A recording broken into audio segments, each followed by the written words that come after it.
I used to believe my Grandma Aurora was an open book, every page filled with sunshine and the scent of lavender. She was the kind of woman who could soothe a crying baby just by humming a lullaby, her blue eyes, the color of a summer sky after a gentle rain, always crinkling at the corners with a smile. Her hands, gnarled with age and softened by countless acts of kindness, were a safe harbor, a place where worries seemed to melt away like snowflakes on warm skin. I spent countless hours nestled beside her on the porch swing, listening to her stories about the birds in the garden, the changing seasons, and the simple joys of life. I thought I knew everything about her, every wrinkle, every sigh, every secret. After she passed, a silence settled over the old house, a silence deeper than any I had ever known. It wasn't just the absence of her laughter or the comforting aroma of her baking. It was the absence of her presence, the warmth that had permeated every room, every corner of my heart. We went through her belongings slowly, carefully, each item a precious memory, a tangible link to the woman we loved so dearly. It was in the attic, a dusty, forgotten space filled with cobwebs and the ghosts of generations past, that I found it, tucked away inside an old wooden box. Beneath a pile of faded quilts and yellowed photographs was a diary. Not just any diary, but a leather-bound volume, its edges worn smooth with age, the clasp tarnished and delicate. The leather was a deep, rich brown, almost black in places, and the faint scent of dried flowers clung to it, a whisper of Grandma Aurora's presence. My heart skipped a beat as I lifted it from the box. The diary felt heavy in my hands, heavier than its size would suggest, as if it contained not just words, but secrets, untold stories, a lifetime of experiences pressed between its pages. I ran my fingers over the faded gold lettering on the cover, barely able to make out the title, Aurora's Musings. A wave of conflicting emotions washed over me. Curiosity, of course, but also a profound sense of unease. Had I really known my grandmother at all? What secrets could this diary possibly hold? I remembered her always smiling, always radiating a sense of peace and contentment. Could there have been hidden depths beneath that serene surface? I carried the diary downstairs, my hands trembling slightly, and sat in Grandma Aurora's favorite armchair, the one that still bore the faint imprint of her body. The sunlight streamed through the window, illuminating the dust motes dancing in the air, creating a halo around the diary in my lap. I took a deep breath, closed my eyes for a moment, and whispered a silent prayer. Then, with a mixture of trepidation and excitement, I opened the cover. The first page was dated 1942, a year etched in history, a year of war and uncertainty. The handwriting was elegant and flowing, but there was a tremor in the script, a sense of urgency that spoke volumes. As I read the first few lines, my breath caught in my throat. This wasn't the diary of the sweet, gentle woman I thought I knew. This was the diary of a young woman caught in the throes of a forbidden love, a woman who had made unimaginable sacrifices, a woman whose life had been shaped by the tumultuous events of her time. The words on the page painted a vivid picture: a clandestine meeting beneath the shadow of the Eiffel Tower, a whispered promise amidst the chaos of wartime Paris, a heartbreaking farewell on a windswept train platform. It was a story of courage, resilience, and unwavering love, a story that had been hidden for decades, waiting to be discovered. I learned of a man named Jean-Luc, a resistance fighter with eyes as dark as midnight and a smile that could light up a room. Their love blossomed in the face of danger, a fragile flower pushing its way through the cracks of a war-torn world. But their happiness was short-lived. Jean-Luc was arrested by the Gestapo, and Aurora was forced to make a devastating choice: to betray him in order to save her family, or to stand by him and risk everything. The diary revealed the agonizing details of her decision, the guilt and regret that haunted her for the rest of her life. It spoke of the children she helped escape the Nazis, the secrets she kept to protect her loved ones, the sacrifices she made to ensure their survival. It was a story of extraordinary heroism, but also of profound sorrow. As I continued to read, I began to understand the depth of my grandmother's strength, the resilience that had allowed her to endure so much pain and suffering. I realized that the smile she always wore was not a mask, but a testament to her unwavering spirit, her ability to find joy even in the darkest of times. The diary wasn't just a collection of memories. It was a window into a world I had never known, a world of secrets and sacrifices, of love and loss. It was a testament to the enduring power of the human spirit, A reminder that even in the face of unimaginable adversity, hope can still prevail. I discovered that my brother, Thomas, knew about the diary as well. I found this out when I called him about it. He was cold and uninterested in the diary, but he was very interested in the contents of Grandma Aurora's safety deposit box. He always coveted Grandma's belongings. He said he would come by to see it, but I never saw him. Instead, I got a call from the bank saying that the contents of Grandma Aurora's safety deposit box were gone. He had used his durable power of attorney over Grandma Aurora to empty it. He took everything from me. I felt betrayed and heartbroken. Thomas had always been jealous of my close relationship with Grandma Aurora. He saw her affection as a prize to be won, and when he couldn't win it, he sought to take everything else. But Grandma Aurora, even in death, had a way of taking care of me. The diary was more than just a collection of stories. It was a map, a treasure map to a legacy that Thomas could never steal. It led me to a hidden compartment in her antique writing desk, where I found a small velvet pouch. Inside were several antique coins and a letter addressed to me. The letter, written in Grandma Aurora's familiar hand, explained that she had always known Thomas's true nature. She had suspected that he would try to take everything after she was gone. That's why she hid these precious items away, things that held a value far beyond their monetary worth. She wrote, "My dearest granddaughter, these coins are more than just metal. They are symbols of resilience, of the enduring power of love. They represent the sacrifices I made, the battles I fought, and the legacy I leave behind. Hold them close to your heart, and never forget the strength that lies within you. You are a daughter of Aurora, and you are capable of anything." Tears streamed down my face as I clutched the coins in my hand. Grandma Aurora had known, she had foreseen, and she had protected me, even from beyond the grave. Thomas may have taken everything he could find, but he could never take away the love, the memories, and the legacy that Grandma Aurora had entrusted to me. The diary, the coins, the letter. They were all pieces of a puzzle that I was determined to solve. I knew that the journey ahead would be long and challenging, but I was ready to face it, armed with the wisdom and love of my Grandma Aurora. Her life was far more complex and secretive than anyone had known. A forbidden love, wartime sacrifice, and a legacy that echoes across generations. If you'd like to keep me company as we explore these memories, please subscribe and stay close. Because my Grandma Aurora's story is a story that deserves to be told, a story that will stay with you long after the final page is turned. And it's a story that reminds us that even in the face of loss and betrayal, love can always find a way to triumph. The scent of lavender always brings me back. Not the sharp manufactured kind you find in sachets, but the sun-baked dusty lavender that grew along the stone wall bordering our farm in Willow Creek. Just a whiff and I'm there again, a girl of 10 perched on that warm stone, the hum of bees a constant drone in the air. Willow Creek wasn't on any important maps. It was nestled in a valley so quiet, the loudest sound most days was the creek itself, tumbling over smooth, gray stones. The war in Europe, the rumblings in the Pacific, they felt a world away. Our world was the rhythm of the seasons, the planting and harvesting, the slow, steady growth of things. Our farmhouse, painted a faded buttermilk yellow, sat at the edge of a field of corn that stretched as far as the eye could see. The air was thick with the sweet smell of earth and ripening grain. My father, a man of few words but strong hands, worked the land from dawn till dusk.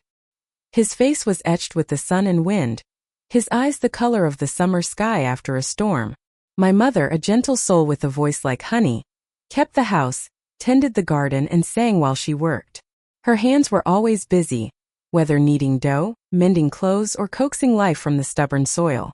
Thomas, my older brother, was all fire and ambition. He dreamed of flying, of escaping the slow, predictable life of the farm. He spent hours poring over books about airplanes, sketching designs in his worn notebook. He would lie on his back in the fields watching the clouds drift by, imagining himself soaring among them. I admired his passion, his unwavering belief in something beyond the horizon. But I also felt a pang of sadness, a sense that he was already halfway gone, his heart yearning for a world I couldn't quite grasp. Lily, my younger sister, was a wisp of a girl, all big eyes and tangled hair. She saw the world in a different light, finding poetry in the smallest things. The way the sunlight filtered through the leaves, the patterns in the bark of a tree, the silent language of the stars. She wrote her thoughts in a small leather-bound book, filling its pages with verses that spoke of secret worlds and hidden dreams. She was my confidant, my shadow, my anchor. Our days were simple, filled with the ordinary magic of childhood. We woke with the sun, ate breakfast at a table worn smooth by generations of hands, and then scattered to our tasks. I helped my mother in the garden, weeding and watering, learning the names of the flowers and the secrets of their growth. Thomas helped my father in the fields, driving the tractor, repairing fences, his mind always on the skies above. Lily wandered through the meadows, collecting wildflowers, whispering stories to the butterflies.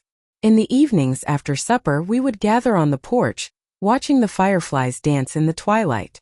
My father would tell stories of his own childhood, of the hardships he had faced, the lessons he had learned. My mother would sing old folk songs, her voice weaving a spell of peace and contentment. Thomas would point out the constellations, naming them with a knowledge that both impressed and intimidated me. Lily would curl up beside me, her head resting on my shoulder, her eyes shining with wonder. Sometimes I would sneak away from the others and climb the old oak tree at the edge of the property. From its highest branches, I could see the whole valley spread out before me, a patchwork of fields and forests, dotted with the lights of distant farms. I would imagine myself flying like Thomas, soaring over the hills, exploring the world beyond Willow Creek. I knew even then that there was more to life than what I saw around me. I felt a restless energy within me, a yearning for something I couldn't name. It wasn't dissatisfaction, not exactly. It was more like a quiet awareness, a sense that my story wasn't yet finished, that there were adventures waiting to be had, experiences to be lived. This feeling grew stronger as I got older. I devoured books, losing myself in stories of faraway lands and daring exploits. I learned about artists and musicians, scientists and explorers, people who had dared to dream big and chase their passions. I longed to be like them, to leave my mark on the world. But I also knew that I was tied to Willow Creek, to my family, to the land that had sustained us for generations. I felt a sense of responsibility, a duty to stay and help, to contribute to the life we had built together. This created a conflict within me, a tension between my desire for adventure and my loyalty to home. It wasn't a dramatic conflict, not in those early days. It was a subtle undercurrent, a quiet hum beneath the surface of my life. But it was always there, a reminder that my heart was divided, that I belonged to two worlds, the familiar world of Willow Creek and the vast, unknown world that lay beyond. One summer, a traveling salesman came to town. He was a tall, handsome man with a charming smile and a suitcase full of wonders. He sold everything from sewing machines to encyclopedias, from patent medicines to exotic spices. He stayed at the local inn for a week, and during that time, he captivated the entire town with his stories of far-off places. He told us about bustling cities and towering mountains, about shimmering deserts and tropical rainforests. He spoke of art and music, of culture and cuisine, of the endless possibilities that lay waiting to be discovered. He painted a picture of a world that was both exciting and terrifying, a world that was full of beauty and danger, a world that was calling out to me.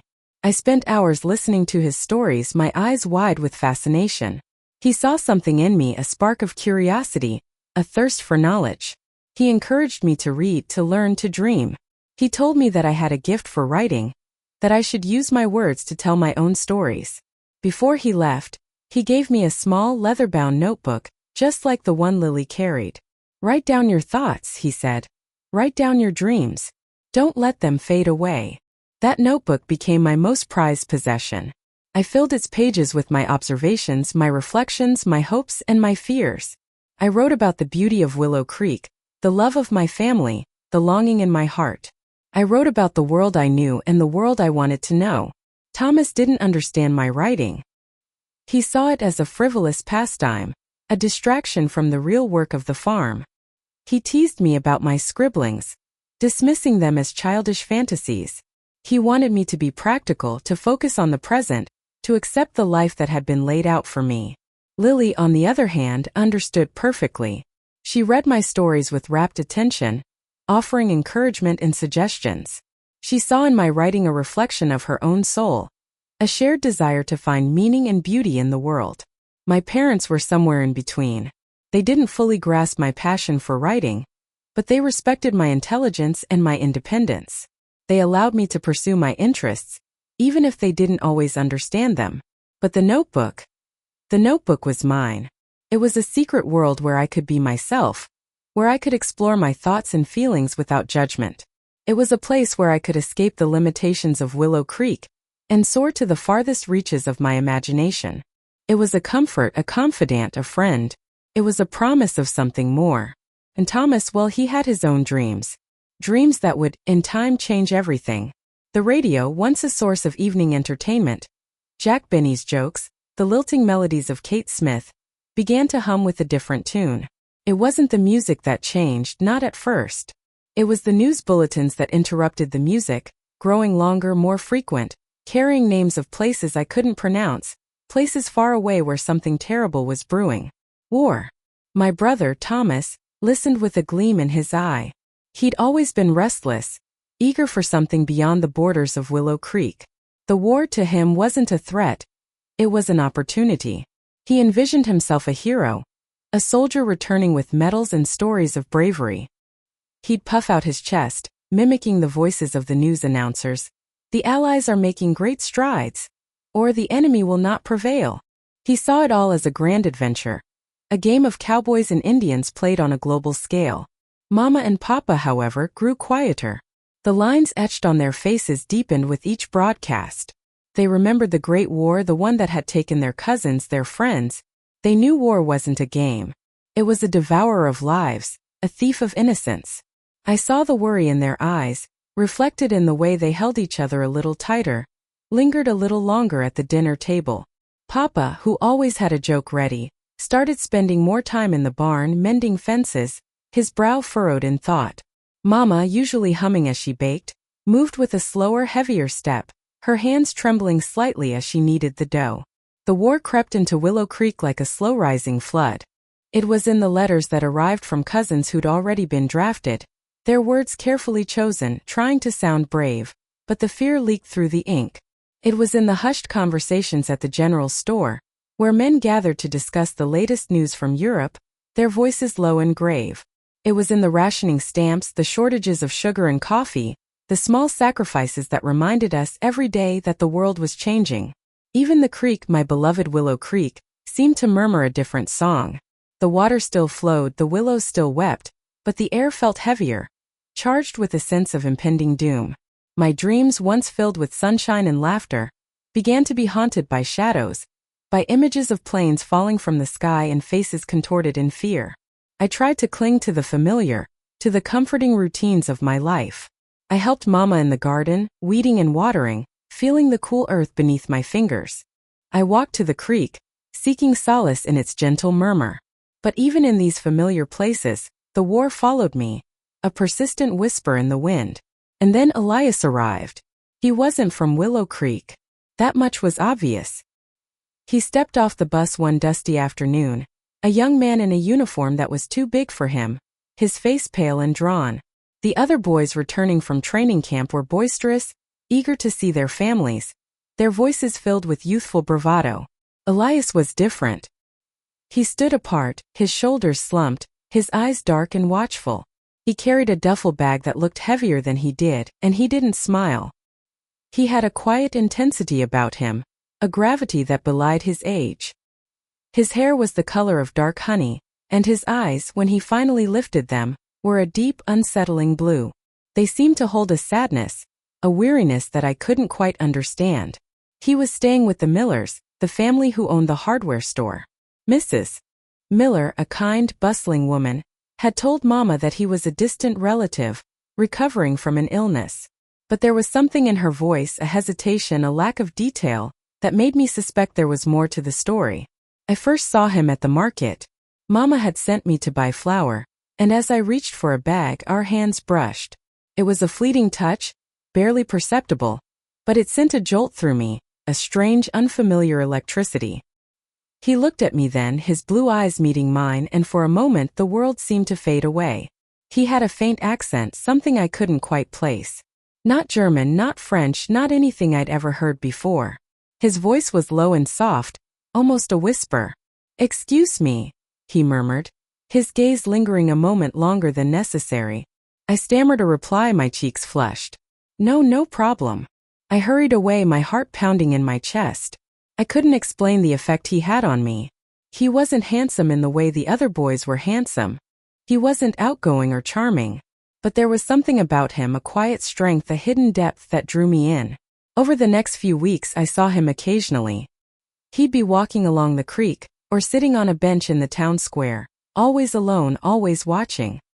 He never initiated a conversation, but his eyes would follow me, and I couldn't help but feel that he was trying to tell me something important. One evening, as I was walking home from the library, he stepped out of the shadows. "Aurora," he said, my name sounding foreign on his tongue. I stopped, my breath catching in my throat. The air was thick with the scent of honeysuckle, and the moon hung heavy in the sky. I wanted to apologize," he said, his voice hesitant, "for bumping into you at the market." "It's all right," I said, my voice barely above a whisper. He paused, his eyes searching mine. "Do you ever feel like you don't belong?" The question surprised me. I'd always felt like I belonged in Willow Creek. It was my home, my haven, the place where I felt safe and loved. But lately, with the war looming and the world changing, I had begun to question everything. "Sometimes," I admitted. "Sometimes I feel like there's something more out there." He nodded, a flicker of understanding in his eyes. "There is," he said. "There is so much more." He didn't elaborate, but I could sense that he knew something that I didn't. He carried a secret, a burden, and I couldn't help but wonder what it was. "What are you doing here, Elias?" I asked, the question blurting out before I could stop myself. He hesitated, his gaze shifting away. I'm recovering," he said, his voice flat. "Taking some time to rest." I didn't believe him. I could see the lie in his eyes, the way his jaw tightened. He was hiding something big.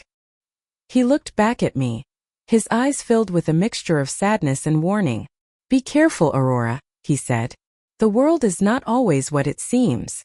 And then he turned and walked away, disappearing back into the shadows, leaving me standing alone in the moonlight, my heart filled with a strange mixture of fear and fascination.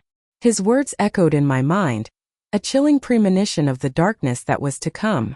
The war had arrived in Willow Creek, not in the form of bombs and bullets, but in the form of a young man with haunted eyes and a secret past. And I knew with a certainty that chilled me to the bone, that my life would never be the same again. The peaceful rhythms of Willow Creek were gone, replaced by a growing unease, a sense of impending danger. My brother might have seen the war as adventure, but I saw something else. I saw the darkness gathering, the storm clouds on the horizon.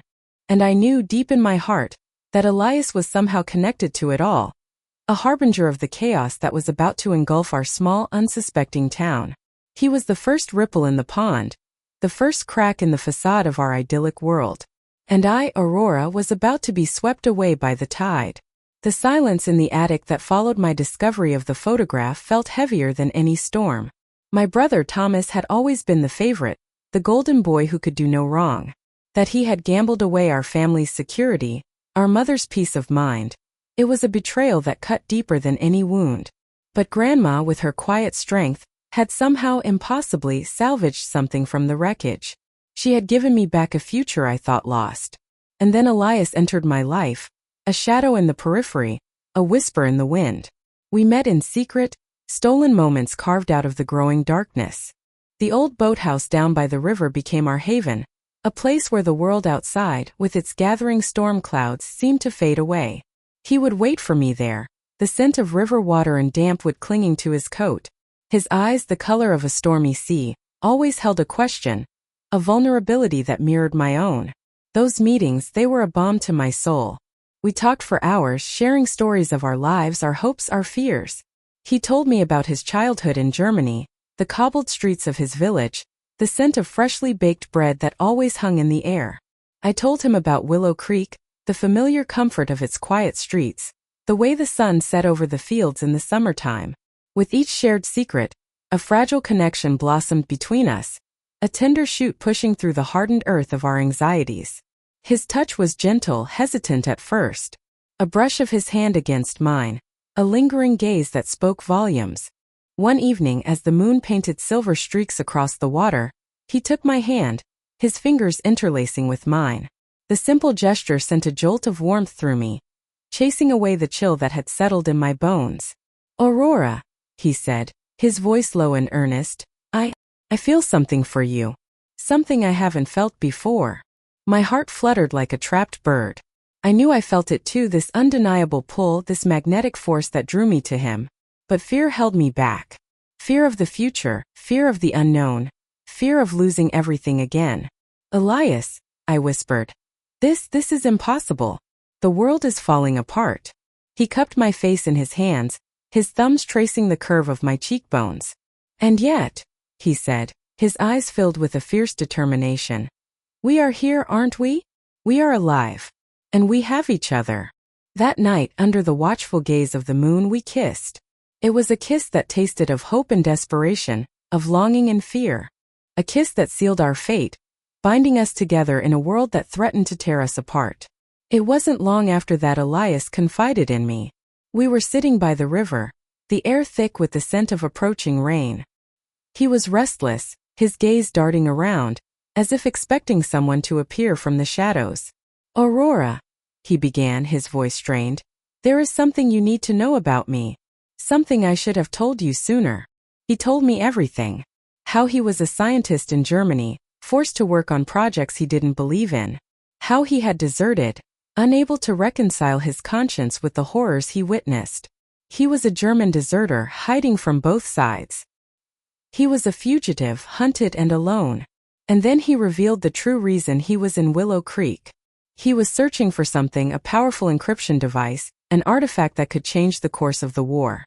His mentor, a brilliant clockmaker who had foreseen the coming darkness, had hidden it away years ago.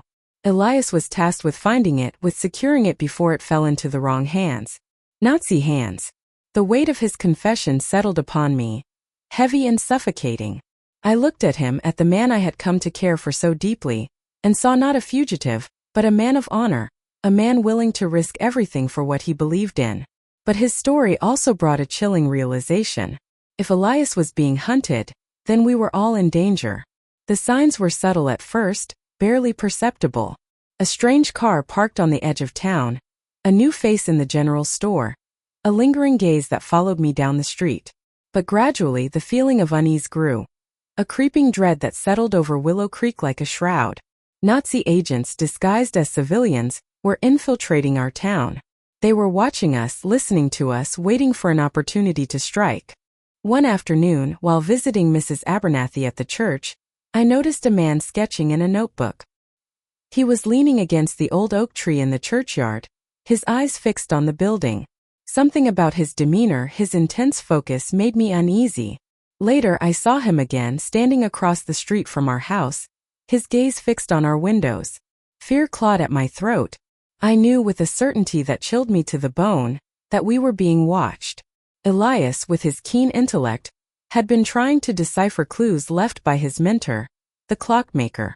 They were cryptic messages hidden within the intricate workings of an antique clock, a clock that now sat ticking softly in my grandmother's parlor.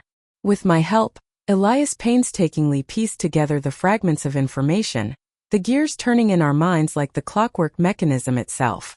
Finally, after weeks of relentless effort, we cracked the code. The clues led us to a hidden labyrinth beneath the old church, a network of tunnels and chambers that had been sealed off for generations. The artifact, the encryption device, was hidden there. The thought of entering that dark, unknown space filled me with dread. But I knew we had no choice. We had to find it before the Nazis did. The decision to help Elias was not an easy one. It meant putting my family, my grandmother, in danger. It meant risking everything for a man I had only known for a short time. But as I looked into Elias's eyes, as I saw the desperation and the determination reflected there, I knew I couldn't turn away. I wrote in my diary that night, pouring out my fears, my doubts, my growing devotion to Elias. The diary had become my confidant, the one place where I could be truly honest about my feelings. I wrote about the conflict raging within me, the tension between my desire to protect my family and my growing conviction that I had to do something, anything, to stop the spread of evil. "Grandma," I wrote, my hand trembling, "I'm scared. But I'm also starting to feel something else. Something I haven't felt in a long time. Courage. My transformation was subtle, almost imperceptible. But it was there, a quiet shift in my perspective, a growing sense of purpose. I was no longer just an observer, a bystander in the unfolding drama. I was becoming a participant, an active player in a dangerous game. The stakes were rising, the danger was closing in, and I knew that the fate of Willow Creek, and perhaps the world, rested on our shoulders. But as I stood beside Elias, ready to face the darkness, I felt a strange sense of calm settle over me. I was no longer alone. I had found love, I had found purpose, and I had found the courage to fight for what I believed in. Grandma always said that even in the darkest of times, a single spark of hope can ignite a fire that cannot be extinguished. And in that moment, standing on the precipice of the unknown, I felt that spark ignite within me. The final tumblers clicked, and the heavy oak door groaned inward, releasing a sigh of dust and stale air. Elias held the lantern high, its beam cutting through the oppressive darkness. The chamber was smaller than we'd imagined, barely larger than a generous pantry. Stone walls, damp with age, met in a low vaulted ceiling. The air hung thick and still, heavy with the scent of mildew and forgotten things. In the center, resting on a simple wooden pedestal, was it. Not a gleaming machine of war, not a weapon of unimaginable power, but something far more subtle. A small, intricately carved wooden box, no bigger than my two hands clasped together. The wood was dark, almost black, and etched with symbols that seemed both familiar and utterly alien. It hummed faintly, a vibration I felt more than heard, a tremor that resonated deep in my bones. Elias reached for it, his hand trembling slightly. "After all this," he whispered, his voice thick with emotion. "It's real." He hadn't even touched it when the first shot rang out. The sound shattered the silence, echoing deafeningly in the confined space. The lantern swung wildly, casting dancing shadows on the walls. Elias cried out, clutching his shoulder. Red bloomed instantly on his coat. "Aurora, get down!" he yelled, shoving me behind the pedestal. The air filled with the acrid smell of gunpowder. More shots followed, splintering the wooden door and sending chunks of stone flying. We were trapped. "They knew," I gasped, my heart hammering against my ribs. "They knew we were here." "The church," Elias said, his face pale with pain. "They must have been watching the church." He fumbled with his pistol, returning fire blindly towards the doorway. The sound was deafening, a chaotic symphony of destruction in that small forgotten space. I huddled behind the pedestal, my mind racing. This couldn't be happening. Not now. Not after everything. "There's another way out," I shouted over the din, remembering the clockmaker's words. "A tunnel. He told me about it." "Where?" Elias grunted, firing another shot. "Behind the altar. A hidden passage. He used to smuggle parts out of the city that way." I remembered the old man's rambling stories, dismissed at the time as the ramblings of a senile mind. Now they were our only hope. "Cover me," I said, my voice shaking. I scrambled to my feet and crawled towards the back of the chamber, towards where I remembered the altar had stood in the main church above. My hands groped along the cold stone wall, searching for the hidden mechanism. "Hurry, Aurora!" Elias shouted, his voice strained. "They're coming in." I found it. A small, almost imperceptible indentation in the stone. I pressed it, and with a low rumble, a section of the wall slid inward, revealing a narrow, dark passage. "Elias!" I yelled, beckoning him forward. He staggered towards me, his face contorted with pain.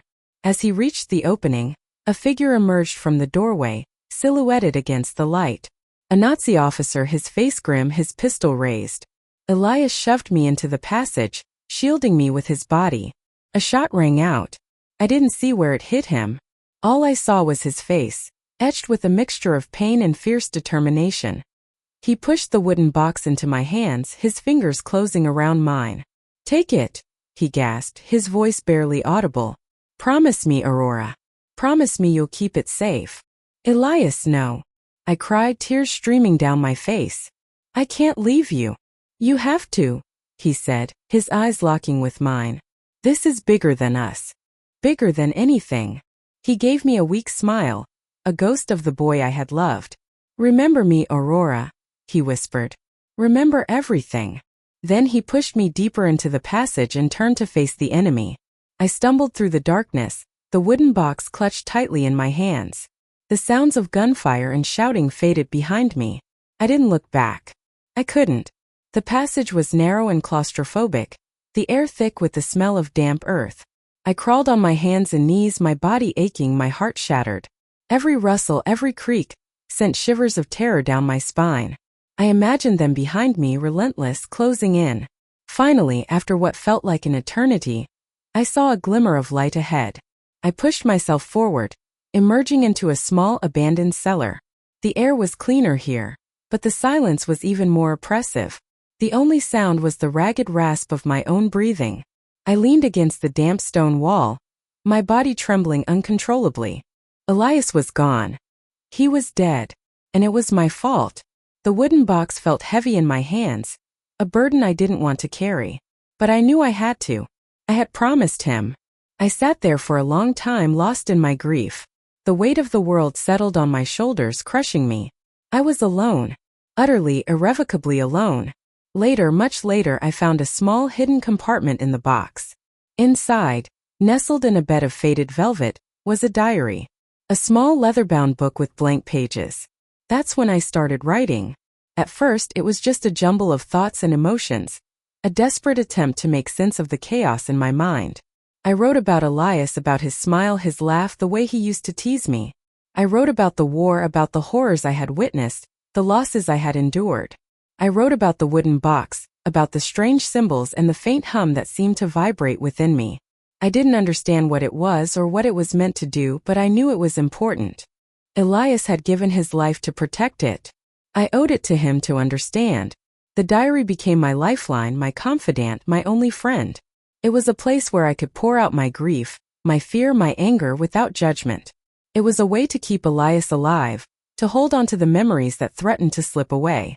As I wrote, something began to shift within me. The grief didn't disappear, but it began to transform.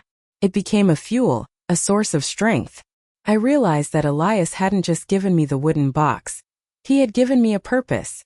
He had entrusted me with something important, something that could change the course of the war. I didn't know how or when or where, but I knew that I had to find out. I had to honor his sacrifice. The diary became more than just a record of my grief. It became a map, a guide, a chronicle of my journey. It was where I pieced together the fragments of the clockmaker's knowledge, where I deciphered the symbols on the wooden box, where I planned my next move. It was also where I wrestled with my guilt. Could I have done something different? Could I have saved Elias? The questions haunted me day and night. Grandma Aurora always told me that guilt is a useless emotion. Paralyzes you, she'd say. It keeps you from moving forward. But I know now that she was wrong. Guilt can be a powerful motivator, can drive you to do things you never thought possible. My guilt drove me. It pushed me to learn, to grow, to become stronger. It forced me to confront my fears and to embrace my destiny. I was no longer just Aurora, the girl who had lost everything. I was Aurora, the keeper of the wooden box, the guardian of a secret that could change the world. And I would not fail. I could not fail. Not for Elias. Not for myself. That night, in that cold, abandoned cellar, I made a vow. I vowed to honor Elias's memory, to protect the wooden box, and to fight for a better future. I vowed to never give up, no matter how difficult the road ahead. And I wrote it all down in my diary. The diary that became my legacy. The diary that you hold in your hands today. Because, my dear, this isn't just a story about love and loss. It's a story about hope, resilience, and the enduring power of the human spirit. And it's a story that needs to be told. The labyrinth spat me out. Not gently, not with fanfare, but like a bad taste it wanted rid of. I stumbled, the stone floor unforgiving beneath my scraped hands and ruined shoes. My breath hitched, a ragged, painful sound in the sudden stillness. The adrenaline, which had been a screaming animal inside me, began to bleed away, leaving behind a cold, hollow ache. Home. I made it home. The house was quiet, unnaturally so. The kind of quiet that thrums in your bones, a prelude to something awful. I remember pushing the front door open, the familiar creak, a jarring intrusion. No shouts of welcome, No Elias teasing from the kitchen. Just dust motes dancing in the afternoon light, and the suffocating weight of his absence. I avoided the mirrors. My reflection was a stranger, a ghost with haunted eyes and skin still carrying the faint scent of damp earth and ancient secrets. I didn't want to see the change etched there. The lines deepened by fear and loss. They told everyone it was an accident. A foolish climb, a loose rock, a tragic fall. Clean, simple, understandable. Easier to swallow than the truth, which would choke them all. I sat through the funeral, a hollow shell in a black dress, nodding at condolences that felt like sandpaper on raw skin. My parents held me, but their comfort couldn't reach the place where Elias had been ripped away.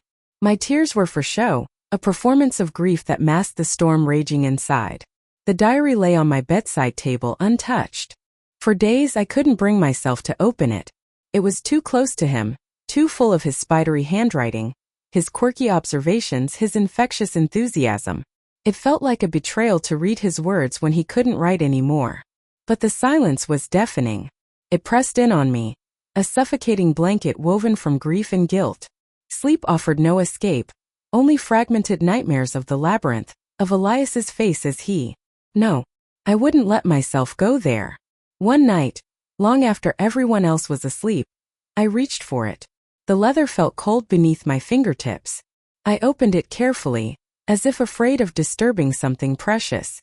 The familiar scent of old paper and ink filled my nostrils, a ghost of Elias's presence. The last entry was dated the day he left. A simple list of supplies, a note about checking the barometer. Nothing personal, nothing profound. Just mundane details that highlighted the unbearable ordinariness of his absence. I wrote then a single broken sentence scrawled across the page. He's gone and I don't know what to do. The ink bled into the paper, blurring the words, mirroring the messy chaos inside me. The artifact. I had hidden it beneath the floorboards in my room, wrapped in a piece of old cloth. It hummed with a faint energy, a low thrum that vibrated in my bones. I felt its pull, its silent demand. Elias had entrusted it to me, knowing the cost. I started sleeping with it under my pillow. A strange comfort, a tangible link to him. It felt heavy, burdened with a weight I didn't understand.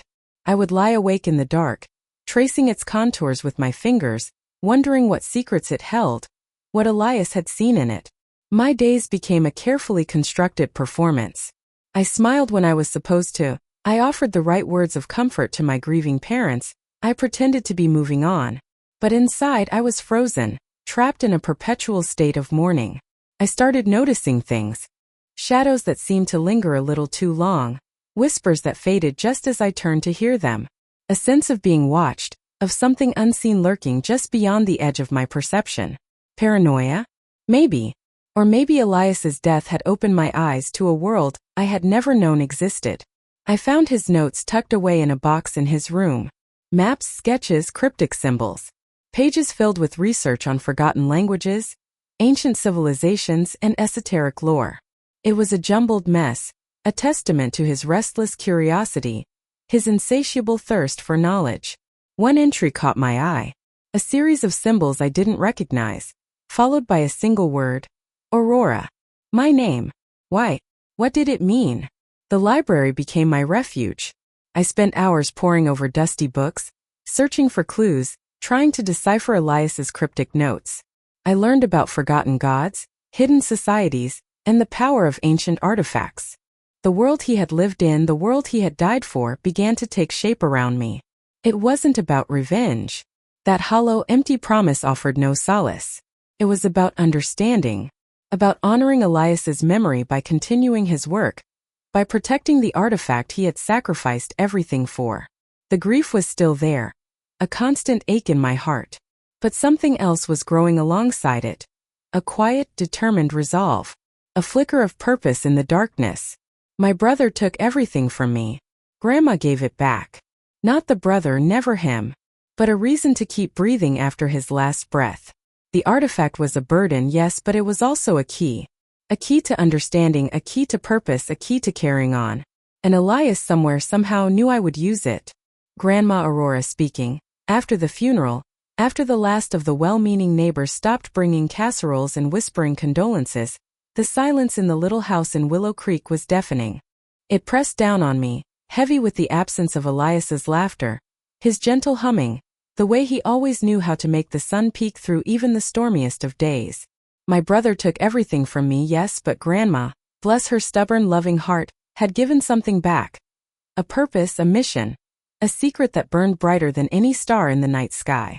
Willow Creek, with its familiar streets and comforting routines, suddenly felt like a gilded cage.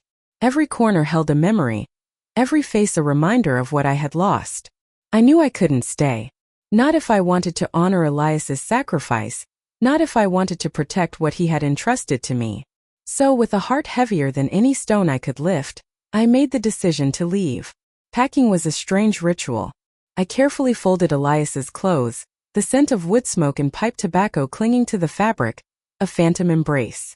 I kept a few of his shirts, burying my face in them when the loneliness threatened to swallow me whole.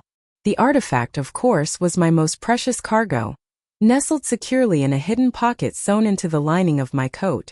It felt warm against my skin, a constant, silent reassurance. I told the neighbors I was going to stay with relatives in the city, a vague story that seemed to satisfy their curiosity. They clucked and offered advice, their faces etched with concern, but none of them truly understood the weight I carried, the danger that lurked just beyond the horizon. The train ride to the city was a blur of passing landscapes and swirling thoughts. I watched the fields and forests give way to brick buildings and bustling streets, feeling a mixture of fear and anticipation. I was leaving behind everything I knew, stepping into the unknown, armed with nothing but a diary, an artifact, and a burning determination. The city was a cacophony of sounds and smells, a swirling vortex of humanity that threatened to overwhelm me. I found a small, sparsely furnished room in a boarding house on the outskirts, a place where I could disappear, become just another face in the crowd.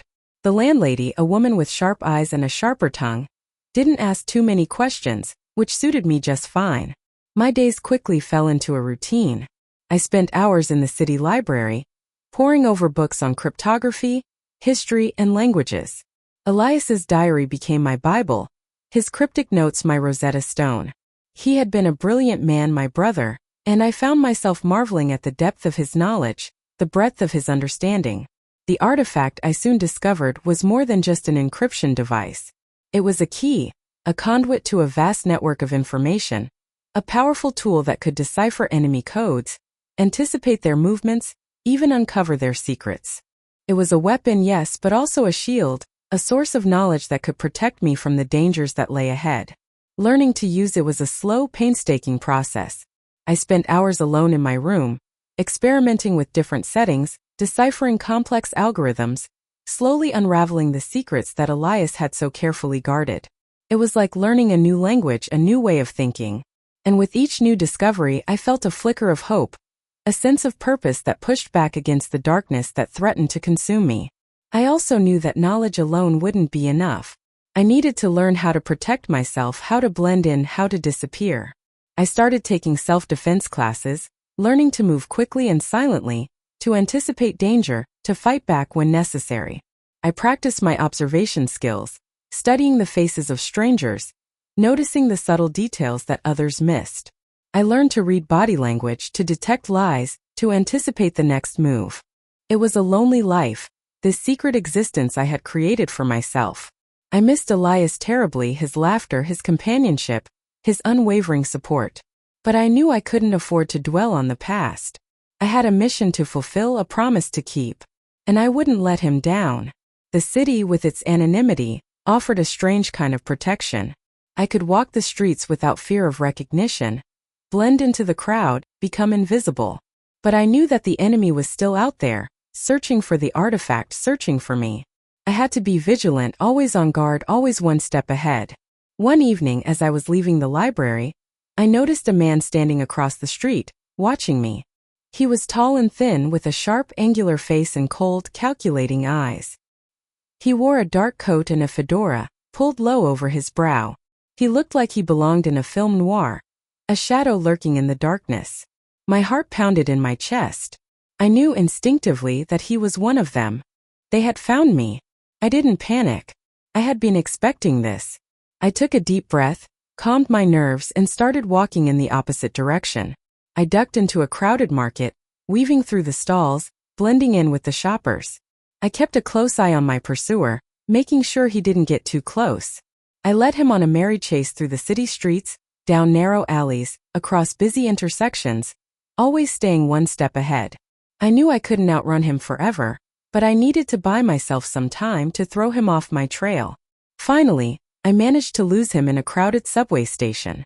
I slipped onto a train just as the doors were closing, watching as he frantically searched the platform, his face contorted with frustration. I leaned back in my seat, my body trembling with adrenaline. I had escaped, but I knew it was only a matter of time before they found me again. I had to be smarter, more careful, more resourceful. That night I didn't sleep. I lay awake in my bed, listening to the sounds of the city, my mind racing. I knew I couldn't stay in the boarding house. It was too exposed, too predictable. I needed to find a new hiding place, a place where I could be safe, a place where I could continue my work. I spent the next few days searching for a new apartment, a place that was secure and discreet. I finally found a small one-room flat in an old building in a rundown neighborhood.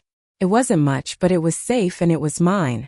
I settled into my new life, my days filled with study, research, and training. I became a master of disguise, changing my appearance with wigs, makeup, and different styles of clothing. I learned to speak different languages, to mimic accents, to blend in with any crowd. I spent hours practicing my observation skills, watching people, studying their habits, learning to read their minds. I became a human lie detector, able to spot deception from a mile away. I also continued to work on the artifact, unlocking its secrets, mastering its power. I learned how to use it to intercept enemy communications, to decode their messages, to anticipate their moves. I became a one-woman intelligence agency, a silent guardian of a powerful secret. The war raged on, its shadow stretching across the globe. I knew that my work was vital, that every piece of information I uncovered could save lives, could help turn the tide of the conflict. I was no longer the grieving young woman who had left Willow Creek. I was stronger now, more resilient, more determined. I had learned to survive, to adapt, to fight back. I had become a warrior, a protector, a guardian of a secret that could change the world. But even as I grew stronger, the loneliness never truly left me. I missed Elias, his warmth, his laughter, his love. I missed my old life, the simple pleasures, the familiar faces. But I knew I couldn't go back. I had a mission to fulfill, a promise to keep. And I wouldn't let him down. The threat was always there, a constant shadow lurking in the corners of my mind. I knew that the enemy was still searching for me, that they would stop at nothing to get their hands on the artifact. I had to be vigilant, always on guard, always one step ahead. One cold, rainy evening as I was walking home from the library, I felt a chill run down my spine. I turned around and saw a familiar face in the crowd. It was the man from the subway station, the one with the cold, calculating eyes. He was closer now, much closer. My heart leaped into my throat. I knew I was in danger. I ducked into a darkened alley, my heart pounding in my chest. I could hear his footsteps behind me getting closer. I had to think fast to find a way to escape. I reached into my coat pocket and pulled out the artifact. I activated it, focusing my mind, searching for a way out. The artifact hummed in my hand, its power surging through me. Suddenly I saw a flash of light, a vision of the future. I saw a hidden door, a secret passage, a way out of the alley. I followed the vision, pushing aside crates and garbage cans, until I found the hidden door. I slipped inside, closing it behind me just as the man reached the entrance to the alley. I was safe for now, but I knew that this was just the beginning. The hunt was on and I was the prey. I had to be ready to fight back, to protect the artifact at all costs. My brother took everything from me, but Grandma gave me the strength to fight back, and that's a gift I carried for the rest of my days. The war child, it was a ravenous beast. It devoured young men, good intentions, and left behind a landscape scarred not just with trenches and bomb craters, but with broken hearts and silent screams. Your brother, bless his soul, he never truly understood. He saw the artifact as a trinket, a pretty bauble to be paraded. He couldn't grasp the weight of the secrets it held, the lives it touched.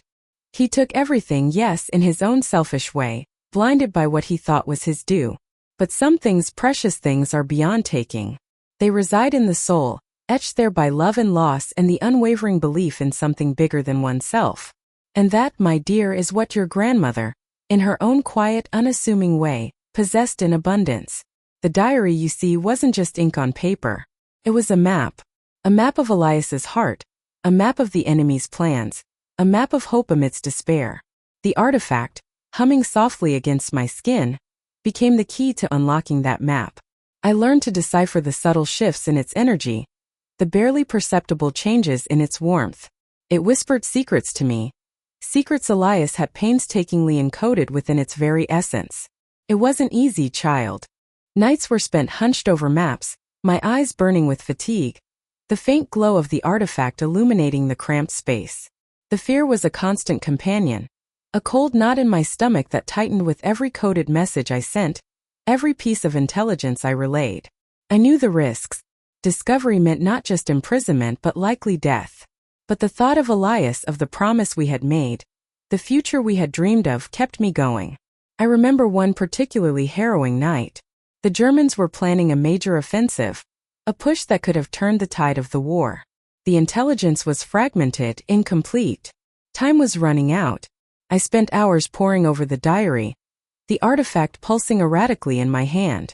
It felt like it was trying to tell me something, but the message was garbled, obscured by layers of coded language. Then I saw it, a small, almost imperceptible detail in one of Elias's sketches, a faint line bisecting a seemingly innocuous landscape. It was a grid reference hidden in plain sight. That single piece of information relayed through the network allowed the Allies to anticipate the attack, to position their defenses, and to ultimately repel the German advance. It was a small victory perhaps, but it was a victory nonetheless. A victory born of love, sacrifice, and the unwavering belief in the power of hope. There were other moments, countless others, each one a testament to Elias's ingenuity and my own determination.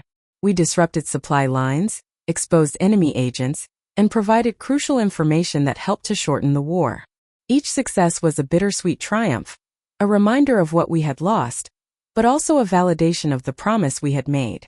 Then one day the news came. The news we had all been waiting for, praying for so long. The war was over. The silence that followed was deafening, a stark contrast to the years of explosions and gunfire. It was a silence filled with relief, with exhaustion, with a profound sense of loss. The celebrations erupted, of course. People poured into the streets, dancing and singing, embracing strangers with tears streaming down their faces. But for me, the joy was tempered with a deep sadness. Elias wasn't there to celebrate with me. He wouldn't see the world he had fought so hard to protect. I remember standing by the window, watching the fireworks light up the night sky. The explosions were beautiful, dazzling, but they couldn't fill the void in my heart. I held the artifact in my hand, its warmth a small comfort in the overwhelming darkness. I closed my eyes and imagined Elias was there beside me, his arm around my shoulder, his voice whispering words of love and encouragement. The war had ended, but the scars remained, not just on the landscape but on the souls of those who had lived through it. I knew I couldn't simply return to my old life, to the carefree existence I had once known. I had seen too much, experienced too much. I had a responsibility to help heal the wounds of war, to rebuild the shattered lives of those who had been affected by it. So I returned to Willow Creek. Not to the Willow Creek of my youth, but to a place transformed by loss and hardship. The village was filled with widows and orphans, with men returning home broken in body and spirit. I knew I couldn't bring back the dead, but I could offer comfort, support, and a helping hand to those who were struggling to rebuild their lives. I started a small schoolhouse, teaching children the basics of reading and writing, but also instilling in them the values of compassion, empathy, and understanding. I volunteered at the local hospital, tending to the wounded and comforting the dying. I listened to their stories, their fears, their hopes. I became a confidant, a counselor, a friend. The artifact, which had once been a tool of war, became a symbol of hope. I kept it hidden away, inside an old music box that had belonged to my mother. The box played a simple melody, a lullaby that reminded me of my childhood. Whenever I felt overwhelmed by the sadness and suffering around me, I would open the box and listen to the music. The artifact nestled inside would hum softly, its warmth spreading through my body, reminding me of the love and sacrifice that had brought me to this place. Slowly, gradually, Willow Creek began to heal. The scars of war faded, replaced by new growth, new beginnings. The children I taught grew up to become strong, compassionate adults. The wounded men found solace and purpose in their lives. The widows rebuilt their homes and their hearts. And I, Aurora, the girl who had once dreamed of a life of adventure and romance, found a different kind of fulfillment. I found it in the quiet satisfaction of helping others, in the simple joys of everyday life, in the knowledge that I had made a difference in the world. Years passed, child. The memories of the war faded, becoming like old photographs, faded and slightly blurred. But the love for Elias, the lessons I had learned, the values I had embraced, remained as clear and vibrant as ever. And that, my dear, is how I became the grandmother you knew. The grandmother with the wrinkled face and the gentle smile. The grandmother who always had a kind word and a warm hug. The grandmother who loved to tell stories, especially stories about love and sacrifice and the enduring power of hope. You see, your brother, he only saw the surface. He saw the artifact as a symbol of power, of wealth. He didn't understand that its true value lay in its connection to the past, in its ability to inspire hope for the future. He didn't understand that true strength comes not from what you possess, but from what you give. The diary, the artifact, they are not just relics of the past. They are symbols of the love that endured, the sacrifices that were made, the hope that never died. They are a reminder that even in the darkest of times, there is always light to be found. A light that shines from within, illuminating the path towards a better tomorrow. So remember this, child. Remember the story of your grandmother, Aurora. Remember the story of Elias. Remember the story of the war. And remember that love, sacrifice, and hope are the most powerful weapons of all. They are the weapons that can conquer hate, overcome adversity, and build a world where peace and understanding prevail. And perhaps, just perhaps, your brother will finally understand, wherever he may be, that true wealth lies not in what you take, but in what you give back to the world. The worn leather of the diary felt cool beneath my fingertips, a comforting weight in the silence of the room. Sunlight filtering through the lace curtains, painted dancing patterns on the floor, mimicking the way memories danced in my mind, now illuminated with a new, profound understanding of Aurora. This wasn't just a diary. It was a map meticulously drawn not of geographical landscapes, but of the intricate terrain of a woman's heart. For so long I had viewed Aurora through the lens of family lore, a collection of anecdotes and whispered secrets. She was the woman who'd weathered hardship, the grandmother who baked the best apple pie, the storyteller whose tales filled my childhood with wonder. But the diary, with its faded ink and fragile pages, revealed a depth I hadn't even imagined. It wasn't merely a record of events, but a raw, unfiltered expression of her soul, a window into the quiet battles she fought, the dreams she nurtured, and the unwavering love that defined her. I thought of the stories she used to tell me, fantastical tales of brave princesses and cunning foxes, of enchanted forests and hidden treasures. As a child, I'd been captivated by the magic, the fantastical elements that transported me to another world. Now, reading between the lines of her life, I realized those stories weren't just whimsical inventions. They were allegories, reflections of her own struggles and triumphs, disguised in the language of childhood innocence. The princess locked in the tower was not just a character in a fairy tale. She was Aurora herself, trapped by circumstance, by societal expectations, by the limitations placed upon her. The cunning fox, outsmarting the wicked wolf, was her resilience, her ability to navigate a world that often felt cruel and unforgiving. The enchanted forest represented the unknown, the challenges she faced with unwavering courage. Each story, once a simple source of amusement, now resonated with a weight of meaning I hadn't grasped before. The hidden treasures weren't gold or jewels, but the unwavering love she carried in her heart, the strength she found within herself, and the wisdom she gleaned from a life lived with both joy and sorrow. It was as if she had been whispering secrets to me all along, embedding life lessons within the folds of her stories, hoping that one day, I would understand.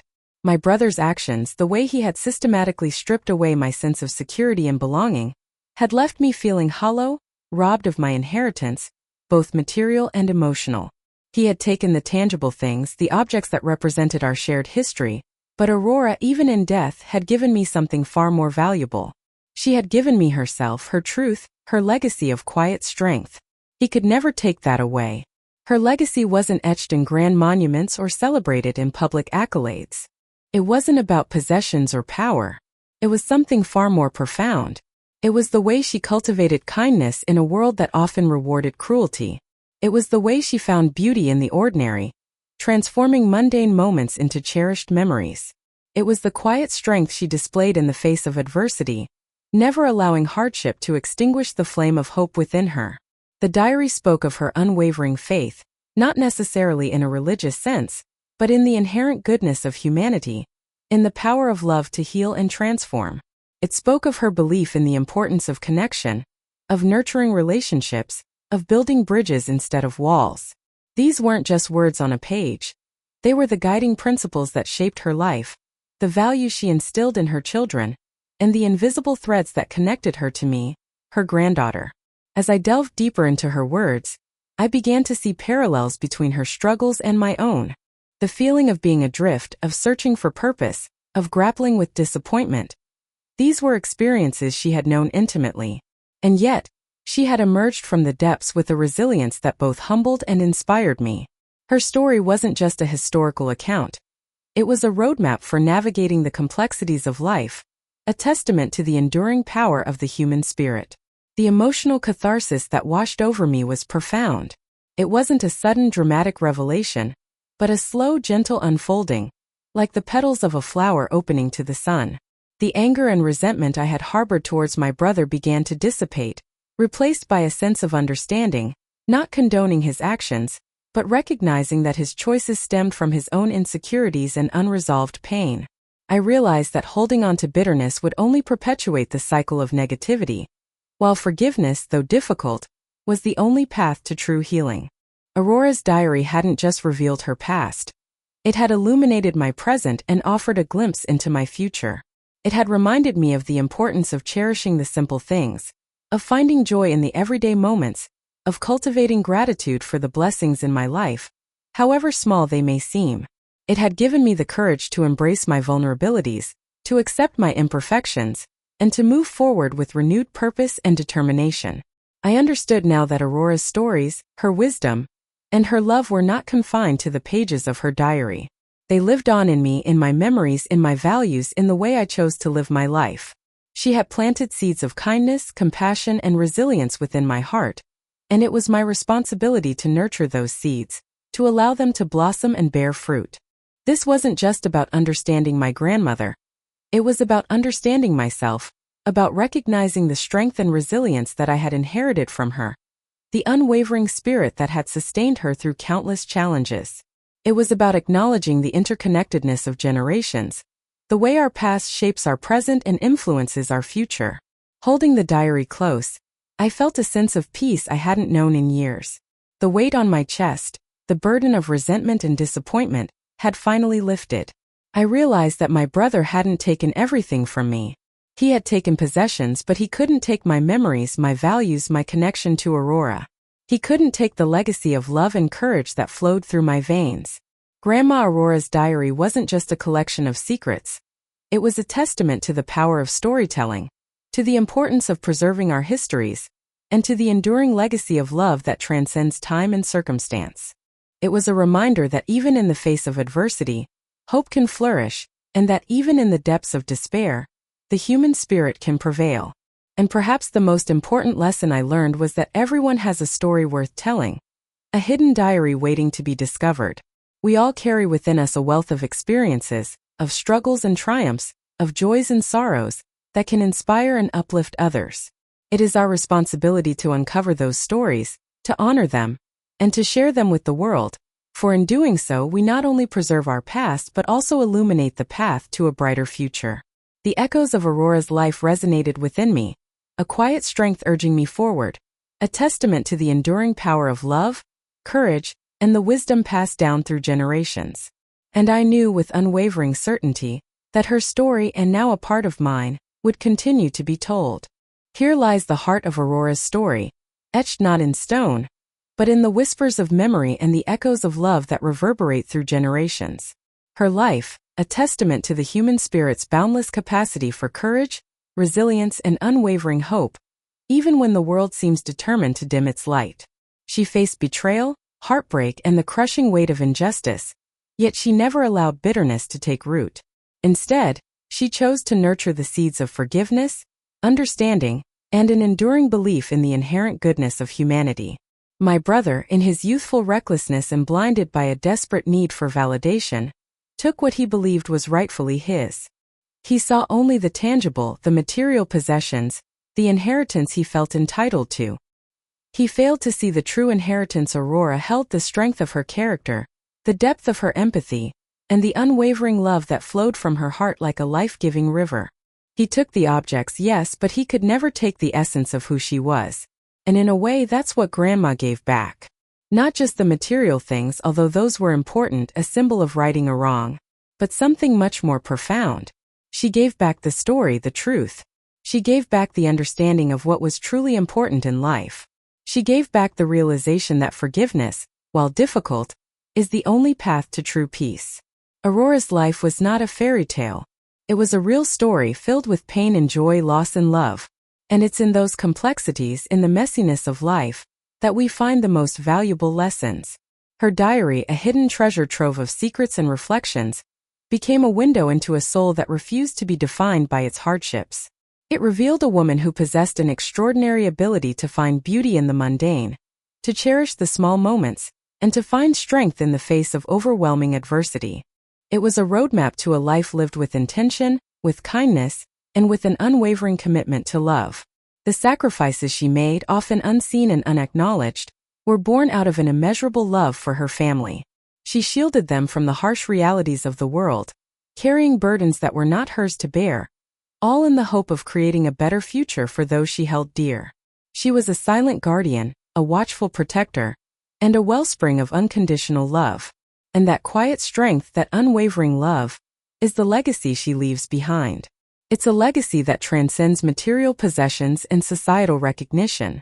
It's a legacy that lives on in the hearts of those who knew her, those who heard her story, and those who are inspired by her example. If Aurora's story resonated within you, if it stirred something deep inside your soul, then it has served its purpose. Stories like hers are not meant to be locked away in dusty attics or forgotten in the annals of history. They are meant to be shared, to be passed down from generation to generation, to inspire us to be better, to love more deeply, and to live with greater purpose. They live on in the telling, in the sharing, in the connection they create between us. We often underestimate the power of a single story.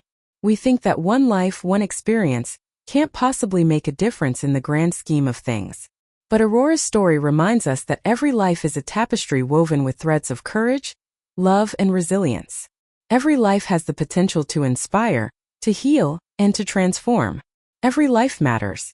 And the act of sharing these stories, of bearing witness to another's journey, is an act of profound connection. It reminds us that we are not alone in our struggles, in our hopes, and in our dreams.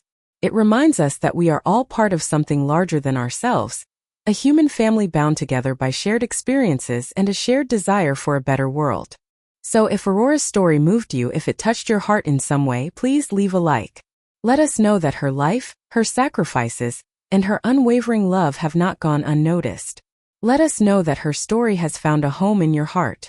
And if you want to hear more stories like Aurora's, stories that celebrate the human spirit and remind us of the power of love and resilience, please subscribe to our channel. We are committed to sharing tales that inspire, that uplift, and that connect us to one another. But more than that, we want to hear from you. We want to know what resonated with you in Aurora's story. What lessons did you learn? What emotions did it evoke? Please, share your thoughts in the comments below. Your insights, your reflections, and your personal experiences are invaluable. They add another layer to the tapestry of Aurora's story, making it even richer and more meaningful. Stories are not meant to be consumed in isolation. They are meant to be shared, discussed, and debated. They are meant to spark conversations, to challenge our assumptions, and to expand our understanding of the world. Your comments, your perspectives, and your experiences are an integral part of that process. They help us to connect with one another, to learn from one another, and to grow together. Think about the secrets Aurora kept hidden within the pages of her diary. Each entry a whispered confession, a moment of reflection, a testament to her inner strength. What secret do you believe Grandma Aurora held closest to her heart? Was it the pain of betrayal, the joy of motherhood, the quiet satisfaction of a life well lived, or something else entirely? Perhaps it was the secret of forgiveness, the ability to let go of resentment and embrace compassion. Perhaps it was the secret of resilience, the unwavering determination to overcome adversity and emerge stronger on the other side. Or perhaps it was simply the secret of love, the understanding that love is the most powerful force in the universe, capable of healing wounds, bridging divides, and transforming lives. Whatever secret you believe she held closest, I encourage you to reflect on its significance in your own life. How can you apply the lessons of Aurora's story to your own challenges, your own relationships, and your own dreams? How can you honor her legacy by living a life filled with courage, love, and resilience? Aurora's story is not just a story about the past. It's a story about the present, and it's a story about the future. It's a story that reminds us that we all have the power to make a difference in the world, to leave a positive impact on the lives of others, and to create a legacy that will endure long after we are gone. So let us carry forward Aurora's legacy. Let us embrace her spirit of courage, her unwavering love, and her quiet strength. Let us share her story with others, inspiring them to live with greater purpose, and to embrace the beauty and the complexity of life. Let us remember that even in the darkest of times, hope can still flicker, love can still bloom, and the human spirit can still soar. And as we remember her, let us also remember the power of stories to connect us, to heal us, and to transform us. Let us continue to share our stories, to listen to the stories of others, and to create a world where every voice is heard, every life is valued, and every story matters. Because in the end, it's the stories we tell that define us. It's the stories we share that connect us. And it's the stories we remember that keep us alive. And Aurora's story, a testament to courage, love, and resilience, will live on forever in our hearts.